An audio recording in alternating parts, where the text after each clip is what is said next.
La Coordinación Regional del Pacífico Colombiano presenta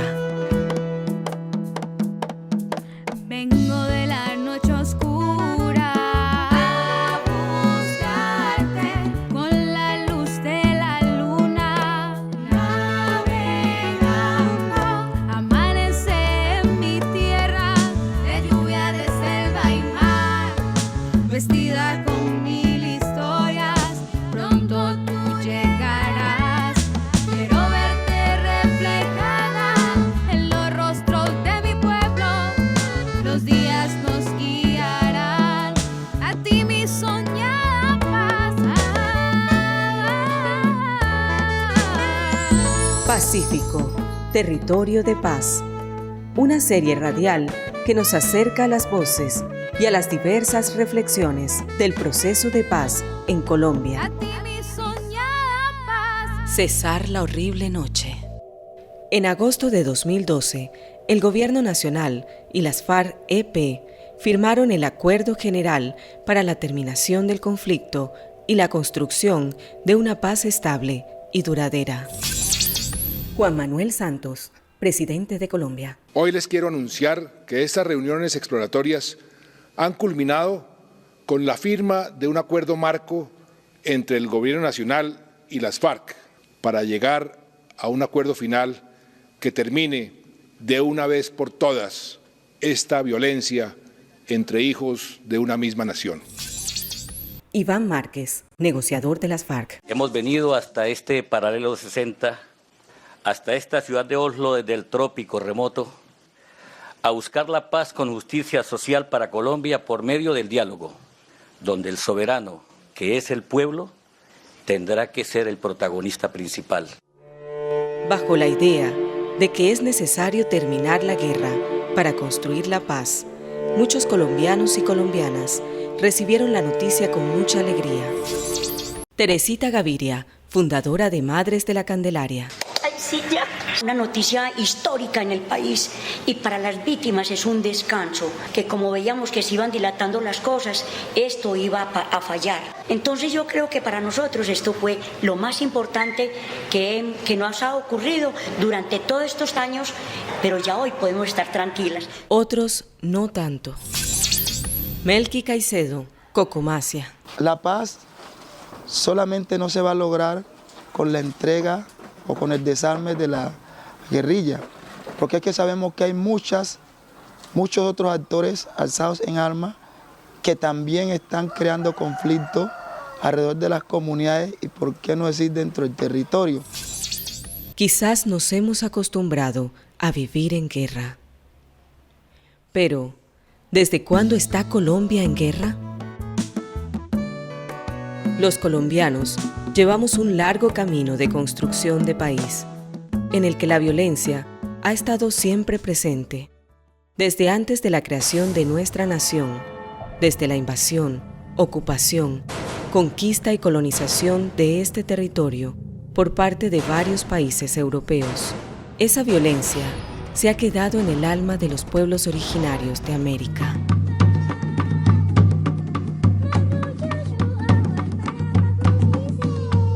Violencia que también marcó el alma de millones de africanos y africanas, secuestrados masivamente de su continente para enraizarlos en este vasto territorio americano y colombiano. Ay, ay, por Dios. Oh,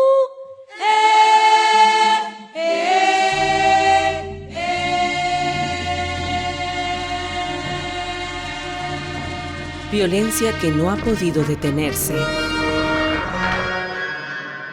Desde el proceso de independencia española, con la batalla del 7 de agosto de 1819, nuestro país entró en un largo periodo de conformación del Estado que aún no termina de consolidarse. María del Carmen Muñoz, historiadora. Una de las primeras guerras fue entre centralistas y federalistas, quienes controlan el poder, si el centro o las federaciones.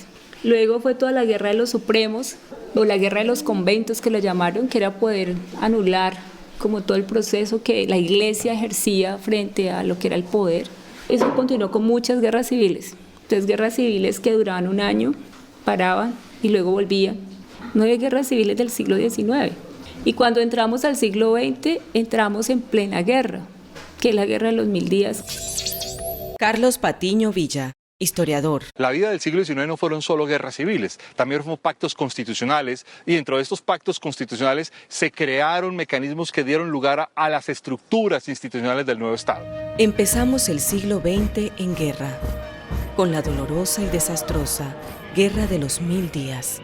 Hubo una permanente disputa entre el centro y las regiones por quién iba a dominar el nuevo Estado, la nueva sociedad, el nuevo país. Y esto estuvo mediado además por la aparición de los grandes partidos políticos, el Partido Liberal y el Partido Conservador, que llegaron a tener más poder que el mismo Estado. Por la restauración moral y democrática de Colombia, a la carga. Por el derrumbamiento de la oligarquía, a la carga. Se forma el progreso de las patrias, que no puede vivir en la inactividad de unos mentirosos frentes sociales de las oligarquías, sino entre las ansias y las necesidades de los pueblos que se oponen y de los gobiernos que se vayan empujados por el fuego revolucionario de los que no están en el poder. 9 de abril de 1948.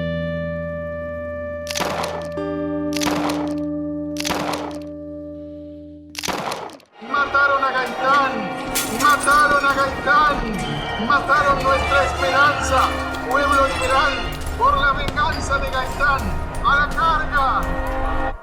Colombianos, vecinos de veredas, campesinos pobres que se asesinaban por un supuesto color de partido.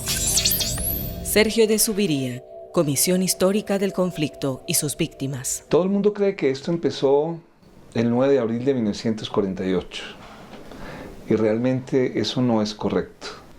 En la década del 30 ya hay tensiones muy fuertes entre el Partido Liberal y el Partido Conservador, y algunos investigadores hablan de que ya se iniciaba un genocidio a ciertos sectores del Partido Conservador. Luego, en 1943 a 46 ya había una violencia contra el gaitanismo, contra los sectores liberales de carácter popular gaitanistas que estaban contra la oligarquía liberal conservadora. Por lo tanto, el contexto tanto nacional como internacional era un contexto bastante tenso. Y yo creo que de alguna manera hay que buscar las raíces del 9 de abril del 48 desde la década del 30 del siglo XX en Colombia. Se presentaron entre 1931 y 1932 alrededor de 10.000 muertos. El país tuvo que buscar la pacificación. Luis Brito García, historiador. Y los conservadores dijeron, bueno, ya que hemos impuesto a sangre y fuego esta especie de orden de los sepulcros, vamos a completar la tarea, liquidando de una vez las cabezas visibles del Partido Liberal, para que nadie más se atreva a proponer cambios radicales o reformas radicales.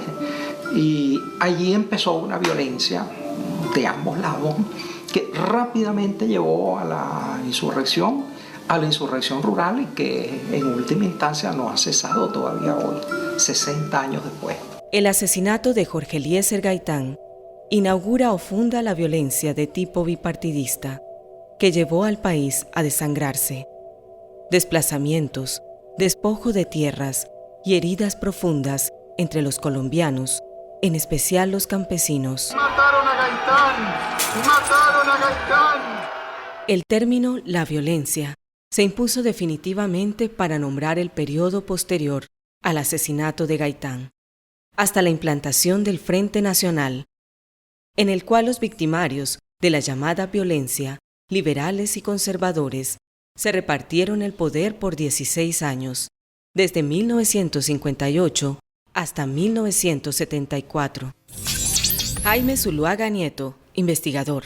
Quien quisiera aspirar a una curul en el Congreso, en las asambleas o en los consejos, o a la presidencia de la República, tenía que ser candidato oficial del Partido Liberal o del Partido Conservador, con otra distorsión de la democracia, que acabó con la competencia democrática, la esencia de la competencia democrática, que es el juego de las mayorías. En este contexto, sectores de la sociedad colombiana se organizaron en nuevos movimientos sociales y políticos y otros en guerrillas.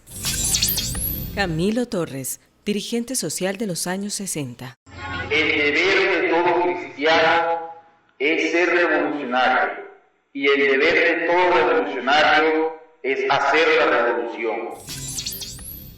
Y era tan reciente el pasado de la guerra civil que en un momento de transición con una democracia abierta a las diferentes formaciones políticas pudieran emerger fuerzas políticas que amenazaran la hegemonía bipartidista. Los primeros años del Frente Nacional fueron testigos de movilizaciones muy significativas. Con la irrupción del narcotráfico desde los años 70, se imponen los repertorios de violencia basados en el terror, que luego en los 80 retoma el paramilitarismo, en abierta alianza con sectores de las fuerzas militares, en una continuación del periodo de terrorismo de Estado, dirigido a eliminar a la oposición política de izquierda y a dirigentes sociales y sindicales. Jesús Alfonso Flores, investigador. En ese contexto, triunfó la Revolución Cubana en el año 59, lo cual motivó a que diferentes procesos sociales que ya venían haciendo expresiones de inconformismo y de rebeldía se fueran consolidando. Una de esas expresiones fue el movimiento campesino, que al crearse como autodefensa allí en la región de Tolima y Huila, posteriormente pase a constituirse como guerrilla de las hoy Fuerzas Armadas Revolucionarias de Colombia, EP.